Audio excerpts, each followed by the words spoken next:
하나님께서 우리에게 두 눈을 주신 게 정말 감사합니다. 왜 그러냐면 한쪽 눈만 있으면 한쪽만 보겠죠. 평양된 그런 시선이 있을 수밖에 없을 겁니다. 근데 두 눈을 주셔서 바로 보도록 해 주셨다는 거죠. 양쪽을 보게 하시고 또 다른 면을 보게 하시고, 그래서 우리는 이 눈으로 항상 무엇을 바라보며 살고 있습니다. 잘 봐야 됩니다. 악한 것을 바라보지 말고 항상 선한 눈으로, 아브라함이 주께서 좌하면 또 우하면 그렇게 말씀하셨을 때 어디에든지 주님이 계신 것을 바라본 것처럼 우리는 주님을 바라보고 또 진리를 바라볼 수 있는, 또 주님께서 오신다는 그 소망을 가지고 주님을 바라보는 저와 여러분들이 되었으면 좋겠습니다. 그런 것처럼 하나님께서도요 뭔가 보십니다. 그냥 무심코 셋째 하늘에서 가만히 계시는 게 아니라 늘 바라보고 계세요. 믿음의 사람들을 향하여서도 눈동자같이 지킨다고 하지 않았습니까? 꼭 의인만 바라보는 게 아니란 말입니다. 이 땅에서 일어나는 모든 일을 다 보고 계신다는 것이죠. 사람들은 하나님이 계셔도 보지 않으신다라고 이런 말을 합니다. 또 보기는 하셔도 관여하지 않는다. 설령 신이 존재하더라도 신이 사람의 모든 일을 다 일일이 간섭하고 통제하지 않는다. 그렇게 생각하는 것이 일반적인 사람들의 생각들인 것이죠. 그러나 하나님께서는 사람들의 모든 일을 들으시고 보시면서 들으시고 또 그 걸어가는 걸음도 다 세시는 분 아니겠습니까? 또 사람의 모든 생각과 상상하는 것을 다 아신다고 말씀을 하고 있습니다. 또 모든 행동을 저울에 달아보는 것처럼 달아보시는 거죠. 메네메네 데겔 우바르신이라고 하는 것처럼 세어보고 또 세어보시는 분이 우리 하나님이라는 것이죠. 그래서 우리 하나님은 시편 94편 9절에 있는 것처럼 그냥 가만히 계시는 방관자가 아니시다라는 것입니다.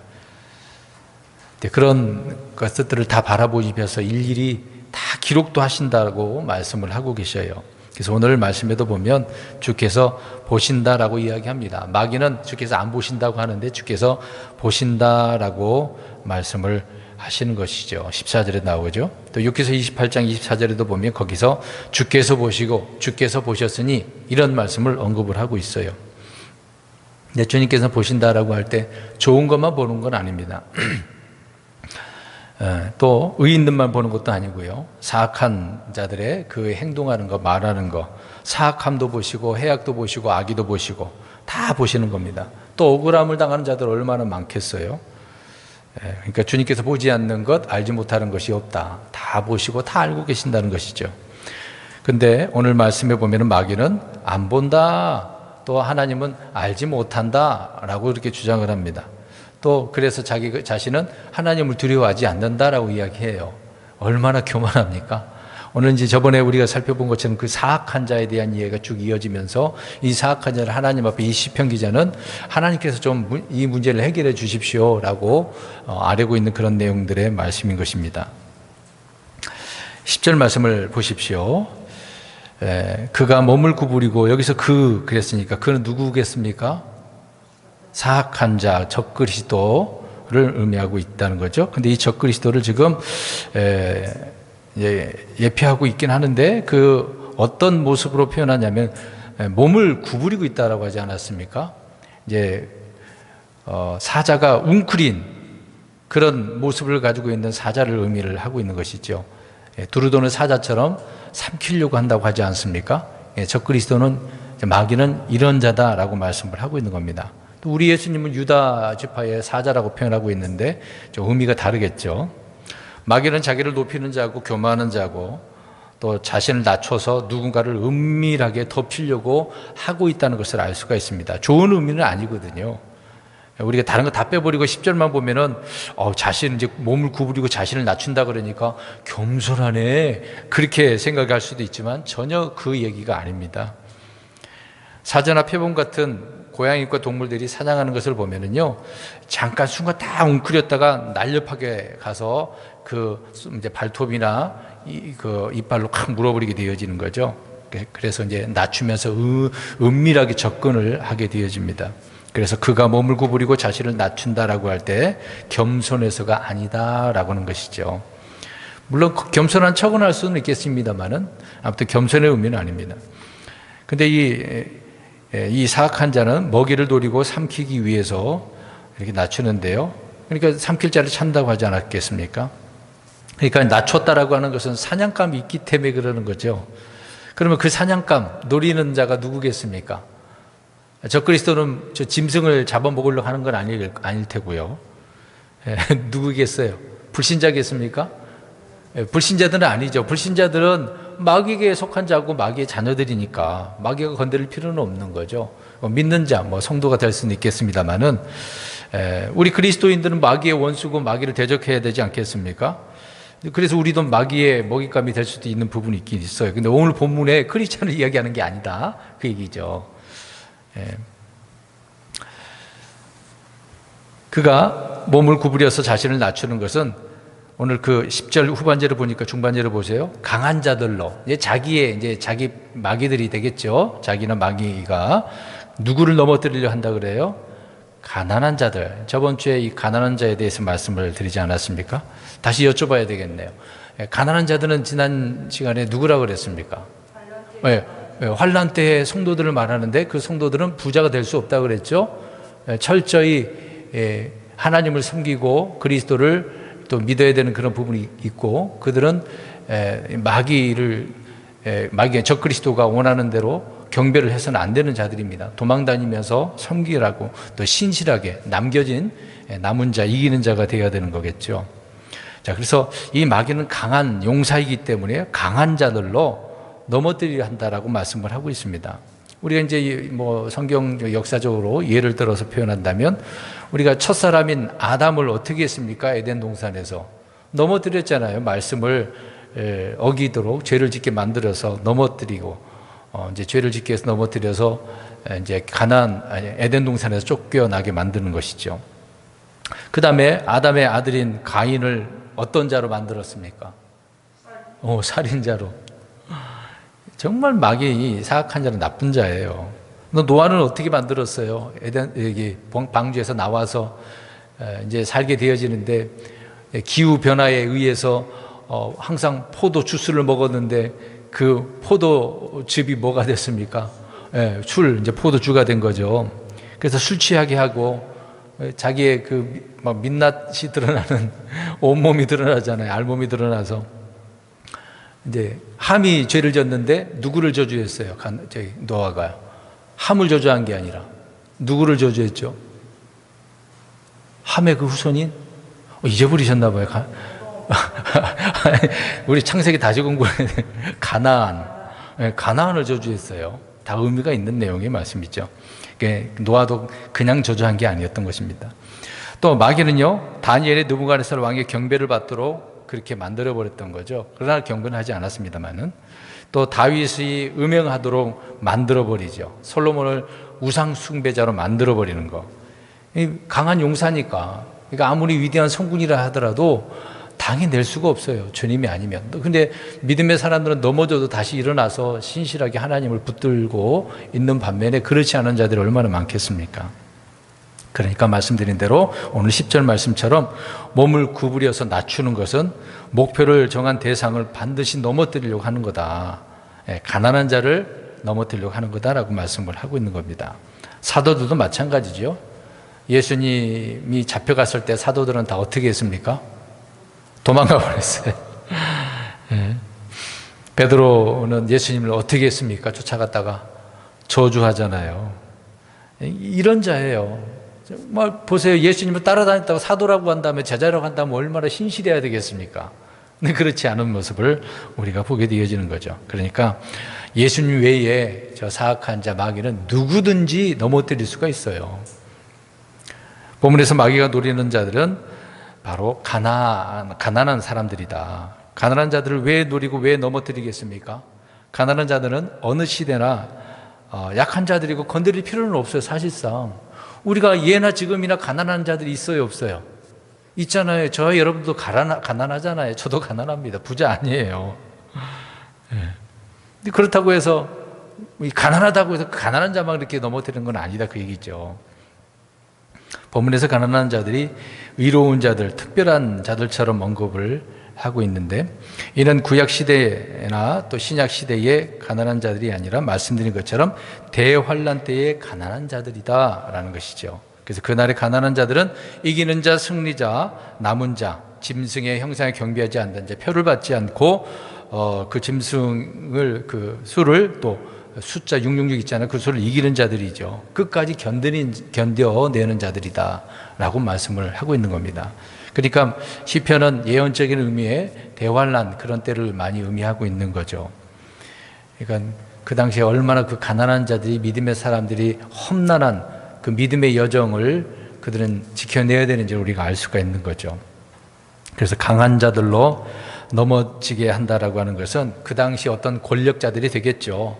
그 당시에 뭐 힘 있는 그런 자들이 이런 가난한 자들을 잡아들이고 죽이려고 하는, 그러니까 7교회 중에서도 열흘 동안 또 잡혀 있는 그런 상황도 있지 않습니까?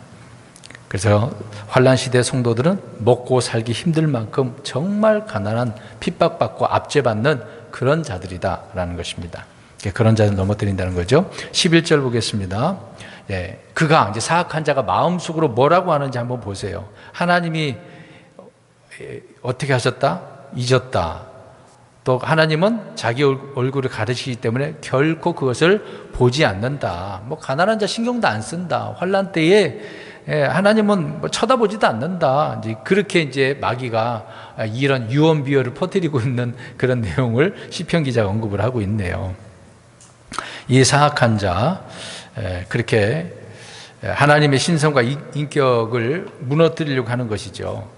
흔히 말하는 철학자들은 신은 죽었다라고 표현도 하지 않습니까? 안 믿으려고 하는 거죠. 뭐 믿고 싶지도 않으니까 어떻게든 이런 학을, 어떤 이런 말들을 통해서 많은 사람들을 미혹하고 있는 것을 보게 되어지죠.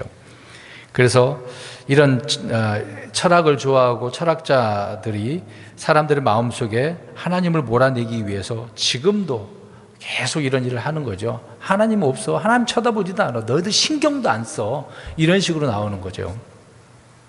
관여하지 않는다라고 말을 하고 있습니다. 근데 하나님이 잊으셨고 그분께서 자기 얼굴을 가르신다라고 하고 있는데, 그러니까 하나님과 세상, 또 하나님과 사람 사이에 관계를 아예 끊어버리는 거죠. 그럼 하나님이 잊어버렸으니까 우리 그리스도인 입장에서 생각해서 보세요. 하나님이 저와 여러분들을 잊어버려서 쳐다도 안 봐. 그러면 어떤 관계예요? 아무 의미도 없는 관계잖아요. 하나님의 자녀 관계도 끊어버리고 있는 그런 말들이 되는 거죠.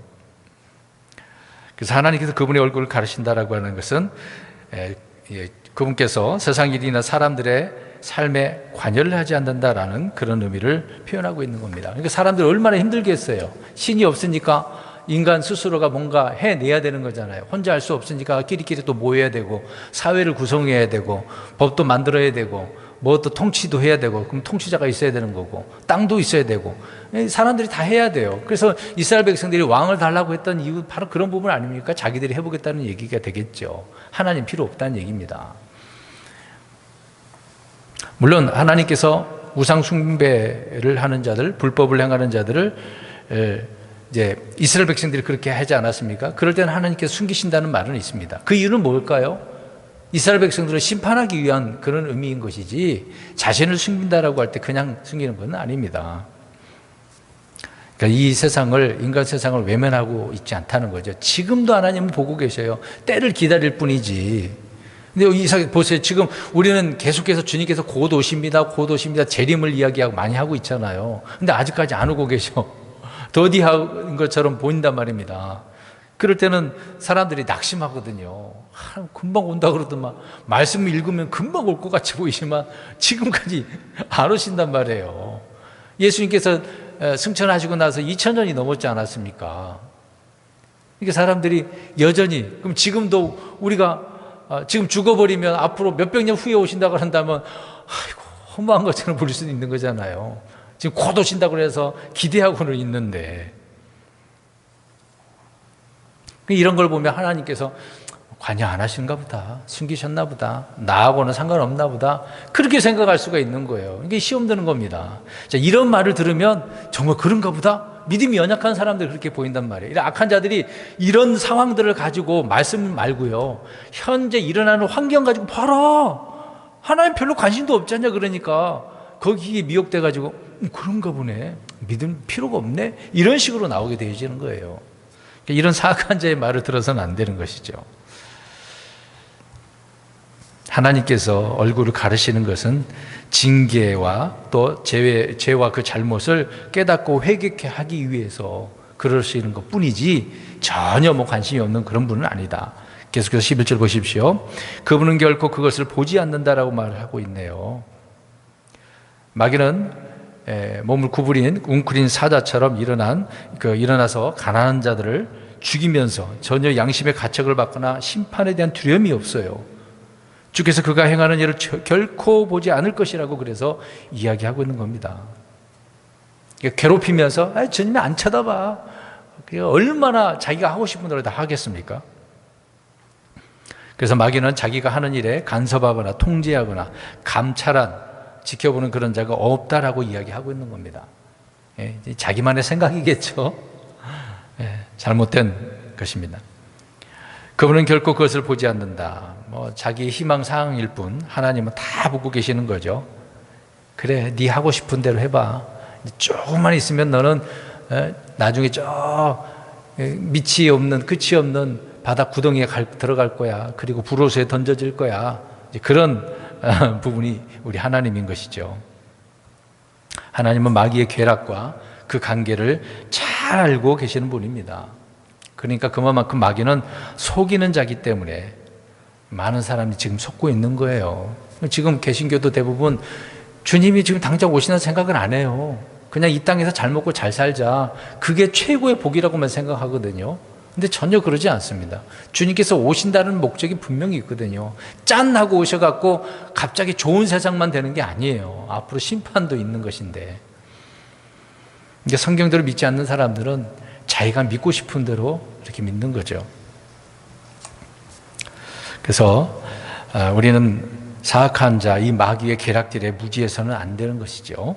12절 보겠습니다. 그래서 시편 기자는 오 주여 일어나소서, 가만히 계시지 말란 얘기예요. 여기서 말씀드린 것처럼 일어나소서 그러면 저번에 말씀드린 대로 무엇을 의미한다 그랬습니까? 그러니까 왕자에 앉아 계셨는데 일어나셔서 심판하시란 얘기예요.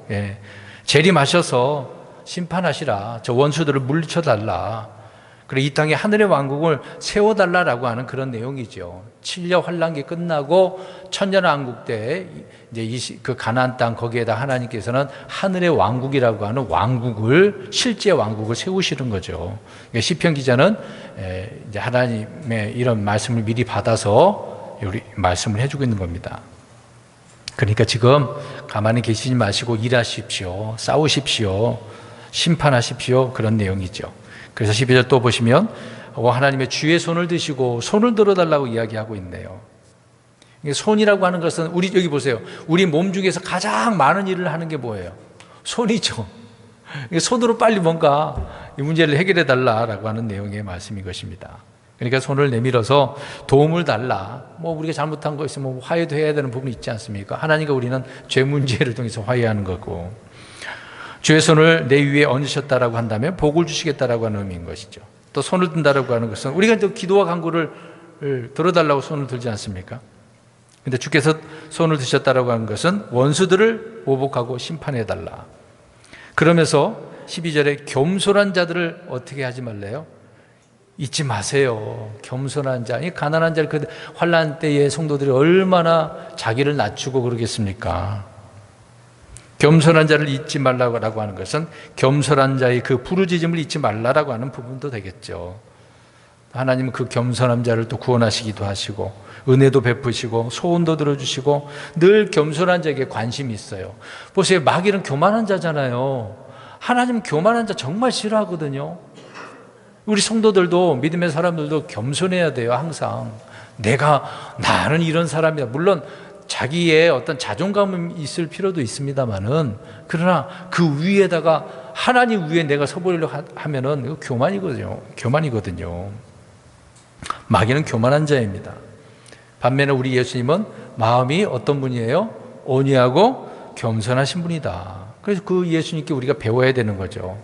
자신을 죽기까지 이렇게 낮추신 분이 우리 예수님이신데, 우리도 예수님 마음을 가져야 되는 것 아니겠습니까? 그래서 겸손이 중요한 거죠. 그래서 오늘 시편 기자는 겸손한 자들을 잊지 마시옵소서. 그러니까 하나님은 그러니까 겸손한 자를 잊는다는 얘기예요, 안 잊는다는 얘기예요? 안 잊는다는 얘기죠. 그러니까 하나님께서 늘 보시고 또 관심을 갖는 자들, 바로 이렇게 겸손한 자들인 것을 알 수가 있습니다. 13절 보세요. 또 어찌하여, 이제 또 하나님 앞에 뭔가 요구하면서 이제 사악한 자에 대해서 또 얘기하네요. 저 사악한 자가 또 뭐라고 하네요? 뭐라고 그랬습니까? 하나님을 경멸해요. 뭐 말뿐만 아니라 행동이나 모든 일에 하나님을 경멸하는 거죠. 그래서 마음속으로 하나님은 묻지 않아, 요구하지 않아, 그렇게 얘기하는 것이죠. 근데 마귀는요, 하나님을 알고 믿고 두려워하기도 해요. 그런데 한편으로는 경멸을 해요. 참 못됐죠. 항상 마음이 두리고 새시고 마귀의 상태는 그래요. 어찌하여 사악한 자가 하나님을 경멸하나이까? 교만하니까 그러는 거죠. 자신을 하나님보다 높이 이기 때문에 그렇습니다. 마귀가 하나님을 경멸하는 것은 그가 한 모든 일에 대해서 하나님의 심판이 속히 집행되지 않기 때문에 이런 말들을 하는 거예요. 자, 보세요. 지금까지 주님이 오시지 않았어요. 심판하신다고 말은 있는데 아직 안 하셨잖아요. 그러니까 의기양양하는 거예요. 자기 때니까. 만약 죄를 지을 때마다 하나님의 심판이 즉각적으로 집행된다고 한번 생각해 보세요. 그럼 경멸할까요, 하나님을? 바로바로 하나님께 심판하시면 그냥 죽어야 돼요. 이게 죄 지으면 죄의 싹은 사망이잖아요. 죽어야 되는 거거든요. 나만 날 사람이 어디 있어요, 이 세상에. 마귀도 마찬가지죠. 즉각적으로 그렇게 해버리면 하나님을 두려워할 수밖에 없겠죠. 그러나 우리가 알듯이 악인에 대한 징계와 심판은 그래서 어떻게 보면 없는 것처럼 보여요. 빨리 저 나쁜 놈 빨리 데려갔으면 좋겠는데 더 안 데려가잖아요. 의인은 빨리 데려가는 경우도 있는데 악인은 좀 빨리 안 데려가시는 경우가 굉장히 많더라고요. 사악한 자들이 망하는 것이 아니라 오히려 잘 되는 것처럼 보일 때가 너무도 많아요. 그래서 하나님 앞에 하나님 어떻게 이럴 수가 있어요? 저는 너무 저렇게 잘 되고 있는데 나는 왜 이래요? 이런 하소연도 할 때도 있죠. 사탄도 잘 마음대로 하기 때문에 잘 되고는 있는 것처럼 보일 것입니다. 그래서 두려울 것이 없는 자로 지금 잘 살고 있는 거예요.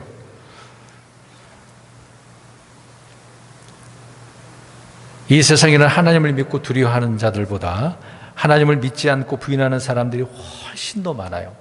믿는 자는 소수예요. 복음을 위해서 헌신한 사역자들보다 마귀의 사역자들이 더 많아요. 지금 보세요. 여기저기 교회가 예배당이 있는데 다 하나님께서 기뻐하시고 원하시고 옳게 바라보시는 그런 교회들이겠습니까? 그렇진 않아요. 교회라고 다 올바른 교회는 아니거든요. 너무도 많아요. 마귀의 종들이요. 그 사악한 자가 하나님을 경멸할 만하겠죠? 자기의 쫄따구들이 그렇게 많으니까. 모든 면에서 어떻게 보면 그가 하나님보다 더 뛰어나다라고 스스로 생각할 수가 있습니다. 자기가 얼마나 교만해요. 말해주고 있죠. 그래서 원하는 대로 악을 행하고 있습니다만은 아무렇지도 않게 그렇게 있어요. 그러니까 속으로 주님께서는 그것에 대해 묻지 아니하시리다. 자기가 하고 싶은 대로 다 하니까 악을 행하지만 악한 일에 대해서 전혀 책임을 지지 않는 거예요. 뭐 하나님께서 묻지도 않는데 뭘 이렇게 나오는 거죠. 자, 보세요.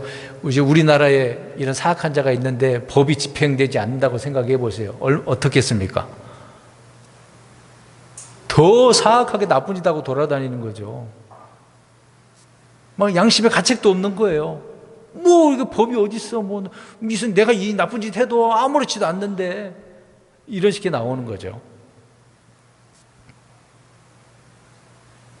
그래서 요구하지 않는다라고 하는 것은 무엇이든 내 마음대로 내 뜻대로 해도 괜찮다. 통제할 존재가 없다. 그런 의미로 지금 설명을 하고 있는 겁니다. 여러분 예전에 왕들을 생각해 보세요. 어떻습니까? 마음대로 해야 안 해요? 마음대로 했잖아요. 죽이고 싶으면 막 죽여. 자기를 반대해 무조건 죽여버려. 우리나라 조선시대 때도 얼마나 많습니까? 그 전에 많은 나라들도 마찬가지였던 거죠. 그래서 그것에 대해서 묻지 아니하시리다라고 이야기합니다. 어떻게 보면 뭐 천상천하 유아독자 뭐 그런 말들 많이 사용하잖아요. 마귀가 그런 자입니다. 대단하죠. 14절 보겠습니다. 자, 주께서 그것을 보셨나이다. 안 보는 것처럼 쳐다도 안 보고 숨기시고 하나님께 관여 안 하시고 요구도 안 하신다라고 생각을 했는데 하나님은 어떻게 하고 계셨어요? 보고 계셨나이다. 그것을 보셨나이다 라고 하잖아요. 해악과 악의를 바라보셨다.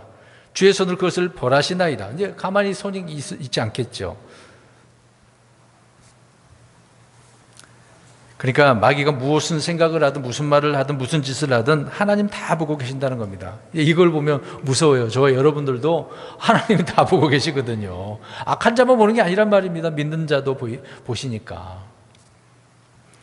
알지 못하는 것도 없으시고 보지 않는 것도 없으셔요. 다 보셔요. 사람들이 하나님에 대해서 뭐라고 생각하고 말하고 행하든 주님께서 다 보신다. 마귀든 사람이든 하나님의 눈에서 자신의 생각, 자신의 일을 그래서 숨길 수 없다라고 시편 102편 19절에 말씀하고 있습니다.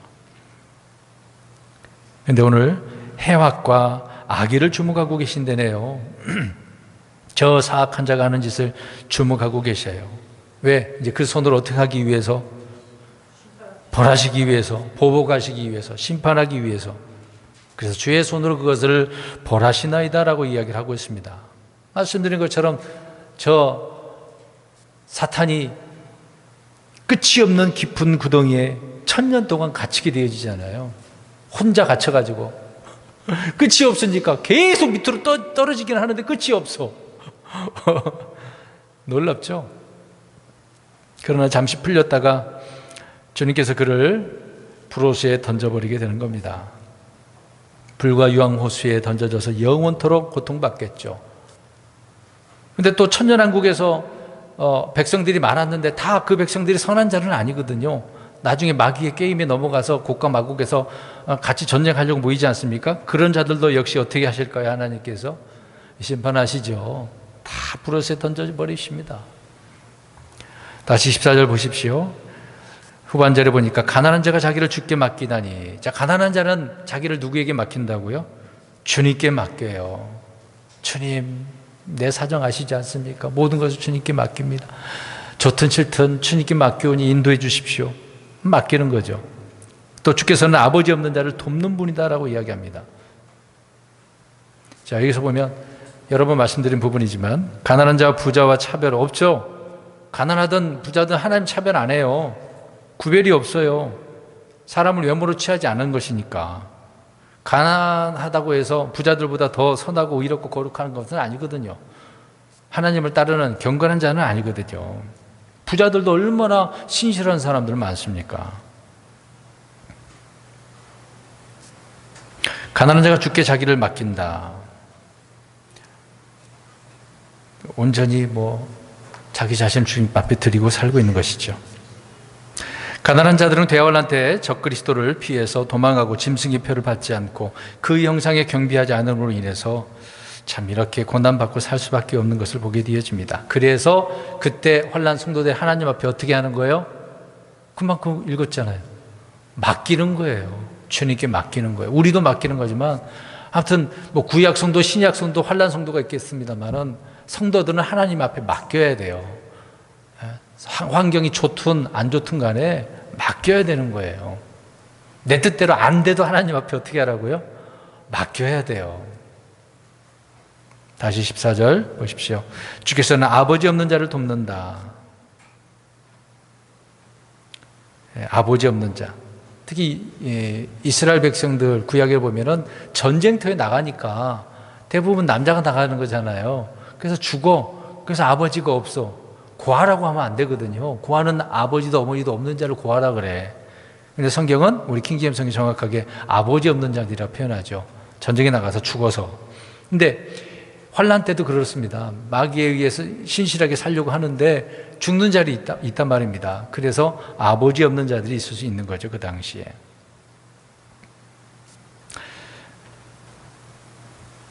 하나님은 믿음으로 인해서 버림받은 자, 죽임을 당한 자들을 그래서 돕는다라고 말씀을 하고 있는 겁니다. 환난 시대 때 얼마나 힘들겠어요. 15절 보겠습니다. 주께서 사악한 자와 악한 사람의 팔을 꺾어달라고.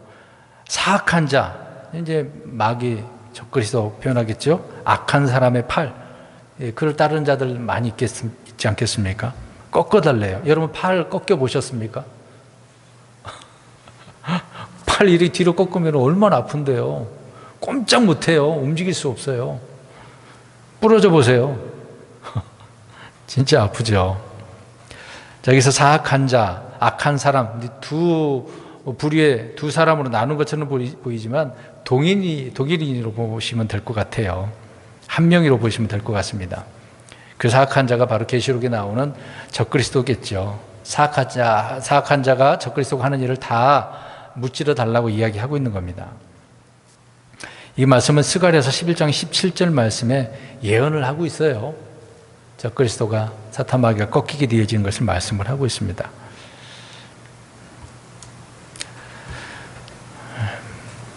예레미야 48장 25절을 보니까 모압의 뿔이 잘리고 그의 팔이 부러졌도다 주가 말하노라 라고 이렇게 말씀을 하고 있습니다. 팔이 부러졌도다. 여기 이제 가룟 유다를 좀 의미한 바가 있는데요. 가룟 유다가 자살해서 죽지 않았습니까? 죽어서 어떻게 됐어요? 아니, 떨어져서 죽었는데 죽을 때 어떻게 죽었습니까? 창자 배에서 흘러나왔잖아요. 근데 그렇게만 죽었을 것 같아요? 떨어졌을 때 어떻게 됐겠습니까? 뭐 머리가 부러졌든 손이 뭐 부러졌든 꺾였든 다 하겠죠. 그냥 배만 타서 죽을 일은 없거든요. 위에 높은 데 떨어지면요 온몸이 다 부서집니다. 부러집니다. 제가 중학교 때요 봤어요. 3층 4층밖에 안 됐는데 거기서 창문에서 장난치다가 떨어져 갖고 학생이 죽었어요. 제가 내려가고 쳐다봤거든요. 일주일 동안 밥을 못 먹었어요. 와, 죽었는데 피가 얼마나 흘려. 그 당시에 살긴 살았는데 나중에 죽었거든요. 별로 높지도 않은데 떨어졌는데도 그 정도인데 좀 높은 데서 떨어져 보세요. 창자가 흘러나와서 죽었다라고 볼 때는 엄청 높은데, 굉장히 높은 데 떨어진 겁니다. 다시 15절 보세요. 주께서 그 사악함을 더 이상 찾아내지 못할 때까지 그것을 찾으소서. 그러니까 뿌리 뽑아달라는 거예요. 사악한 거 뿌리 뽑아가지고 해결해 달라고 이야기하고 있는 거죠. 마귀가 흘린 모든 피, 그가 행한 모든 거짓과 사악함을 찾아내달라는 얘기예요. 그래서 보복해달라, 심판해달라. 시편 기자는 그렇게 말씀을 하고 있습니다. 그래서 나중에 반드시 하나님께서는 그렇게 이루시겠죠. 16절 보겠습니다. 주께서는 영원토록 왕이시다라고 이야기합니다. 왕이시다. 우리가 알다시피 우리 주님은 평강의 왕, 의의 왕, 또 성도들의 왕, 이스라엘의 왕, 하늘의 왕, 땅의 왕이시고 영광의 왕이시고 영원토록 왕이신 분이 우리 주님이잖아요. 왕중 왕이시잖아요. 그러나 재림 때는 우리 주님께서 보면은 온 땅을 통치하시는 왕이시지 않습니까?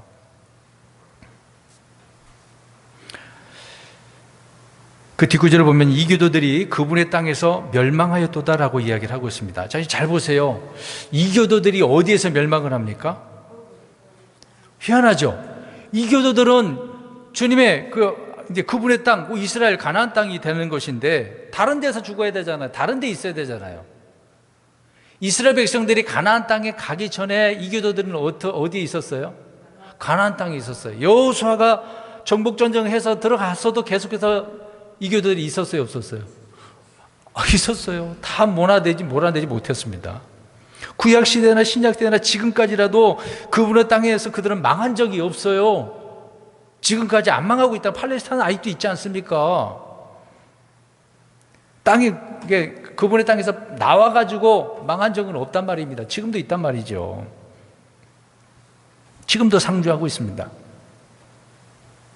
편하죠. 이교도들이 그분의 땅 밖으로 나온 것이 아니라 그 땅 안으로 오히려 들어갔어. 아시리아가 들어오잖아요. 바벨론이 쳐들어오지 않았습니까? 그래서 포로 잡아가고 다 황폐하게 만들어버리고. 항상 그분의 땅으로 들어온다니까요. 이 사악한 자가 얼마나 나쁜, 하나님의 것을 뺏으려고, 또 하나님께 주신 자녀들에게 이스라엘 백성들 주는 걸 빼앗으려고 얼마나 했습니까? 그 이후에 페르시아, 그리스, 로마, 계속해서 땅으로 이스라엘 가나안 땅으로 들어가잖아요. 역사가 참 희한하지 않습니까? 전 세계 역사를 잘 보셔요. 중세 때도 마찬가지입니다. 저 무슬림들이 저 예루살렘 탈환하고 말이에요. 지금도 거기에 나눠 있잖아요. 이슬람, 카톨릭, 기독교 여러 파로 나눠져 있어요. 거기에 구역이 있단 말입니다.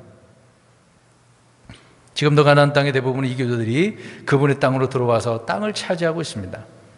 예루살렘 대부분도 이교도들이 거주하고 있는 거죠. 그래서 이교도들이 그분의 땅에서 멸망하였도다라고 이야기를 하고 있습니다. 이 말이 뭐겠어요? 나중에 그들을 다 멸망시켜서 쫓아내버리는 거죠. 그러니까 앞으로 이제 나중에 이교도들은 가나안 땅에 못 들어가요. 지금은 있어도. 그래서 이 예언적으로 멸망하였도다라고 말씀을 하고 있는 겁니다. 자, 보세요. 멸망하였도다 과거로 말하고 있잖아요. 미래의 일이지만 그렇게 되는 거죠. 확실한 거죠. 대환란 때도 예루살렘은 영적으로 소돔과 이집트라고 계시록 11장 8절에 말씀을 하고 있습니다. 왜? 그들이 차지하고 있으니까. 그럼에도 주님께서는 왕좌에 앉으셔서 다 통치하고 그들을 멸하시게 될 겁니다. 17절 보겠습니다. 주여 주께서 겸손한 자들의 소원을 들으셨으니, 앞에서 먼저 겸손한 자 말씀드렸습니다.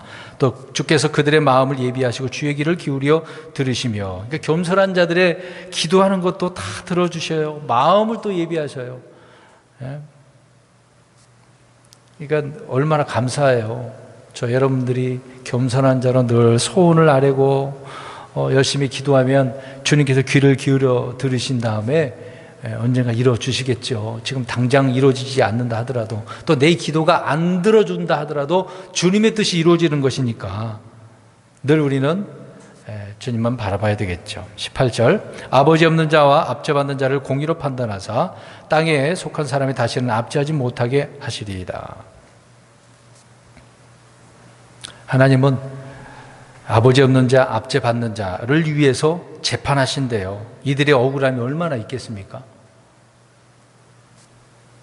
환난 때에 억울함을 당한 자들 하나님께서 그래 내가 갚아줄게. 그 죽은 성도들의 혼 있지 않습니까? 기다려, 좀만 기다리면 내가 다 알아서 해줄게. 그렇게 말씀을 계시록에 언급을 하고 있는 거죠.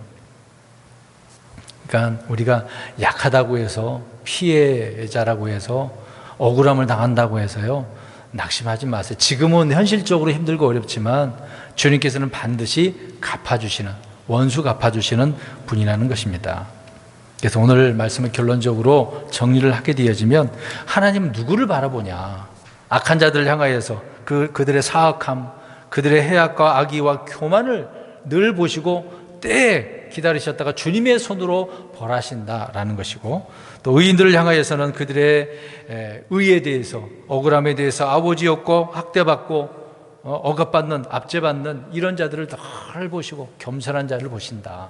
우리는 이런 자들이 돼야 되겠죠. 그래서 주님은 무엇을 보시는가를 우리가 잘 생각하고 믿음으로 사는 저와 여러분들이 되었으면 좋겠습니다.